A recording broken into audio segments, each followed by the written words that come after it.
Discount लेने गए थे 14 विपक्षी दल, खारिज कर दी याचिका और कहा या तो हम खारिज कर देते हैं और वापस भी दे दे, और फिर विपक्ष ने वापस भी ले ली। तो क्या आपको लगता है फजीहत करवाई तो करवाई, लेकिन जनता के सामने क्या मैसेज जाएगा इसका कि आप स्पेशल डिस्काउंट मांग रहे थे सीबीआई और ईडी से भ्रष्टाचार के केसेस में? 14 विपक्षी दल स्पेशल डिस्काउंट मांग रहे थे। 14 विपक्षी दलों की याचिका सुप्रीम कोर्ट ने आज खारिज कर दी। 2024 के लिए विपक्ष को बड़ा झटका साबित हो सकती है यह याचिका। इसी पे जोरदार बहस हुई। बीच में भी लेकिन अब मुझे एक बात बताइए, ये मतलब ये फजीहत कराने के लिए डिसाइड किसने किया था? इसकी जिम्मेदारी किस पर है? क्योंकि अखिलेश जी तो लखनऊ रहते हैं और अधिकतर यूपी की पॉलिटिक्स करते हैं, तो इस फजीहत के लिए जिम्मेदार कौन है? कांग्रेस जिम्मेदार है, अरविंद केजरीवाल जिम्मेदार है, उद्धव ठाकरे जिम्मेदार है। ये फजीहत कराई क्यों? आपको पता था ये निर्णय आएगा, और अगर आपको इतनी चिंता थी सीबीआई और ईडी के मिसयूज की, तो आप जनता के लिए क्यों नहीं गए? आप मतलब इतना वीआईपी कल्चर भरा हुआ है नेताओं के मन में कि अपने लिए स्पेशल कानून बनवाने के लिए चले गए आप लोग इस सदी के अंदर। ये मतलब क्या वीआईपी कल्चर है? ईडी सीबीआई में भी स्पेशल प्रिविलेज चाहिए नेताओं को। आप बहुत ज्यादा जोश में दिखाई दे रहे हैं अमीश जी। इसमें फजीहत जैसी कोई बात है ही नहीं।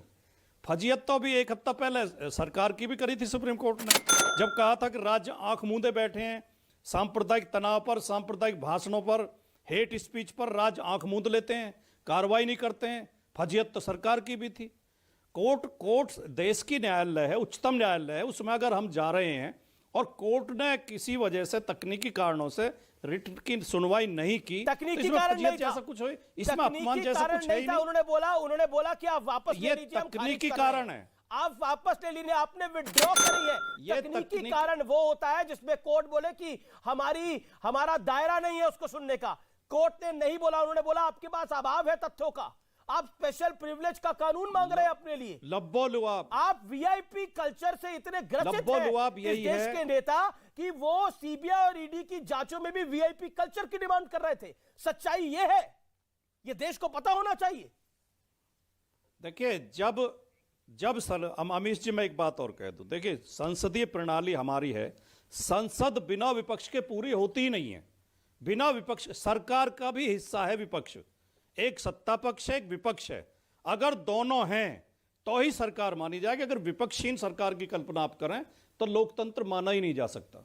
और क्योंकि इस सरकार में विपक्ष को लगातार निशाने पर लिया जा रहा है, विपक्ष के नेताओं को ईडी, सीबीआई, इनकम टैक्स के द्वारा परेशान किया जा रहा है, उन्हें गिरफ्तार किया जा रहा है, उनके खिलाफ। लेकिन मैं आपको बता दूं इस समय की ब्रेकिंग स्टोरी, अभिषेक मनु सिंह भी जो कोर्ट में पेश हुए इस मामले में, उन्होंने बोला है कि मैंने डिसाइड करा है, अब इस मामले में मैं कोई इंटरव्यू नहीं दूंगा, मैंने जो अपनी बात रखनी थी रख दी है। देखिए अमीश जी, अभी आपने कहा अभिषेक मनु सिंघवी जी ने कहा हम कोई बयान नहीं देंगे।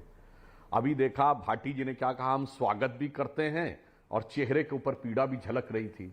तो पहले तो इनके लिए एक पंक्ति कह के विषय शुरू करता हूं। आज जो विपक्ष की हालत इस जजमेंट के बाद हुई है कि न तुम ही मिले और न मयस्सर तुम्हारी दीद हुई, तुम ही कहो ये मुहर्रम हुई कि ईद हुई। आज विपक्ष की स्थिति कमोबेश ऐसी हो गई है कि वो कह ही नहीं पा रहे हैं कि ये इनके लिए मुहर्रम मनाने का समय है या ईद मनाने का समय है। परंतु जो भाटी जी ने कहा उन्हीं में से 3 पॉइंट लेता हूं।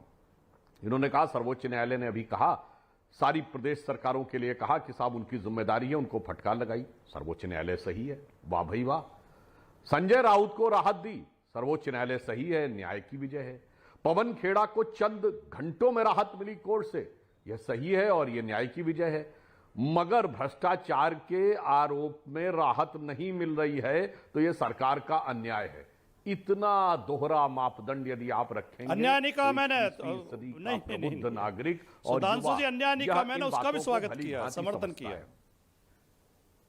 नहीं, हम ये कह रहे हैं, आप लोगों का यही तो प्ली था ना कि साहब ये सरकार गलत कर रही है। अब मैं ये कहना चाहता हूं, इन्होंने कहा 95% नेता, तो मैं पूछना चाहता हूं इन सारी पार्टियों में एक पार्टी का नाम बता दीजिए 2014 से पहले जिसका कोई भी नेता भ्रष्टाचार के आरोप में सीबीआई या अन्य किसी जांच एजेंसी के द्वारा आरोपित ना हुआ हो और कोर्ट कचहरी के चक्कर न लगे। तो मैं याद दिलाना चाहता हूं, क्या इस देश की न्याय व्यवस्था पे भरोसा नहीं है? दुरुपयोग तो किया था। हिंदू आतंकवाद के सारे झूठे केस मढ़े थे ना, सब अदालत की चौखट पर औंधे मुंह गिरे थे। और किसी भी केस में चार्जशीट नहीं फाइल कर पाए थे। एक होता है, देखिए वकील हैं, वाजपेयी जी वकील हैं और बेहतर समझते होंगे, एक होता है कि कंप्लेन, फिर एफआईआर, फिर चार्जेस फ्रेम करना, फिर चार्जशीट फाइल करना, फिर कन्विक्शन कराना। अरे कन्विक्शन जजमेंट तो छोड़िए, चार्जशीट नहीं फाइल कर पाए थे क्योंकि सब कोर्ट में औंधे मुंह गिरे थे। भ्रष्टाचार के 2G घोटाले से लेकर कोयला घोटाले तक के किसी भी केस में सरकार जांच कराने को राजी नहीं हुई थी, सब अदालत से जाकर हुए थे। मगर मैं एक बात कहना चाहता हूं अमीश जी, आज पोल दूसरी भी खुल गई। जो लोग कहते थे लोकतंत्र पे अटैक है, लोकतंत्र पे नहीं, ये सारी पार्टियां वो हैं जो राजतंत्र की पार्टियां हैं। लोकतंत्र का चोला ओढ़कर अपनी अपनी पार्टी का राजतंत्र चला रहे हैं। उत्तर से दक्षिण तक मैं ईमानदारी से कहना चाहता हूं, सिर्फ भारतीय जनता पार्टी और कम्युनिस्ट पार्टी को छोड़कर सब पार्टियां एक परिवार की पर्सनल प्रॉपर्टी में तब्दील हो गई हैं। और इसीलिए वो भाव आ रहा है जैसे राजाओं के लिए अलग होना चाहिए। एक और बात कह दूं, ये जो हाउस अरेस्ट का थॉट दिया गया है ना अमीश जी, ये बड़ा पुराना थॉट है। ये अंग्रेजों के जमाने में जो अरेस्ट होते थे, हाउस अरेस्ट ही होते थे, किसी पैलेस में या किसी लेविश बंगले में पूरी साजो सामान, हमारे लुटियंस के बंगले में, हमारे साउथ दिल्ली के बंगले में, हमारे साउथ बॉम्बे के बंगले में, हमारे अच्छे किसी मकान में हमें हाउस अरेस्ट कर लीजिए। मतलब आनंद दुबे जी, एक कहावत है जो मैंने कार्यक्रम की शुरुआत में बोली, पुरानी कहावत है, इसमें आपका नाम भी आता है, चौबे जी गए छब्बे बनने, लेकिन दुबे बन के वापस आए। कोई तो डिमांड मानिए इनकी आप लोग। देखिए अमीश जी, ये अंग्रेजों के जमाने का रोग है। कभी कभी किसी चीज के लिए मजाक में कहा जाता है ये अंग्रेजों के जमाने का है।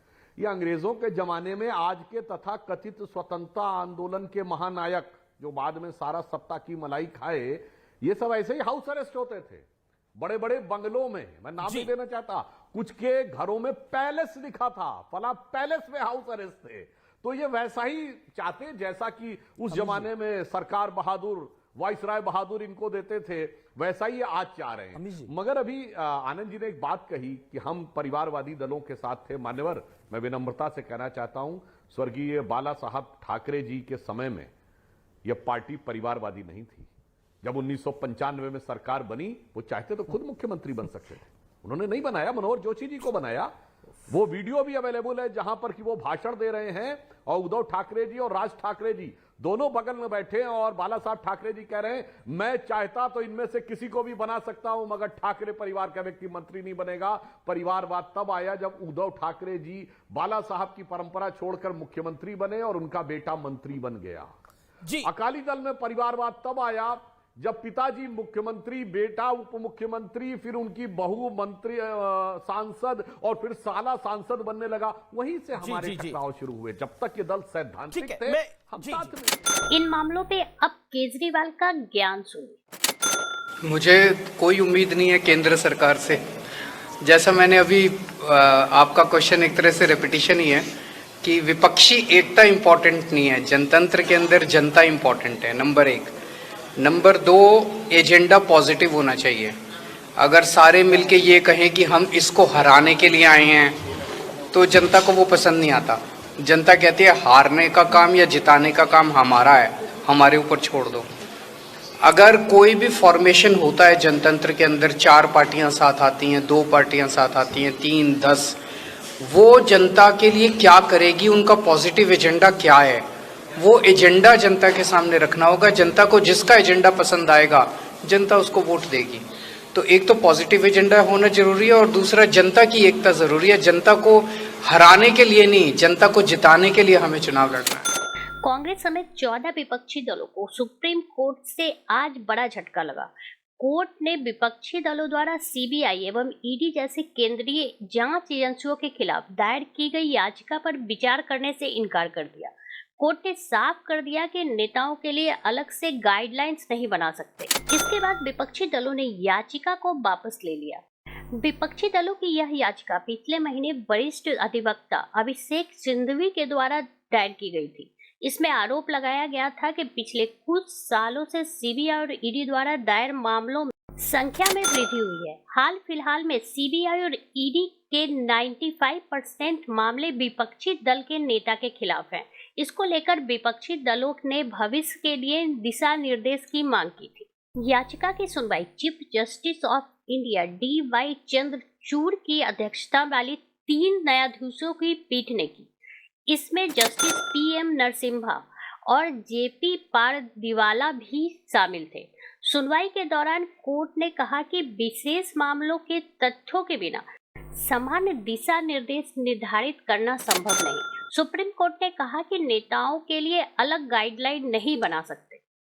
कोर्ट ने कहा कि विपक्षी नेताओं के खिलाफ ईडी और सीबीआई ज्यादा केस दिखाने वाले आंकड़ों के आधार पर केवल नेताओं के लिए गाइडलाइन की मांग नहीं की जा सकती।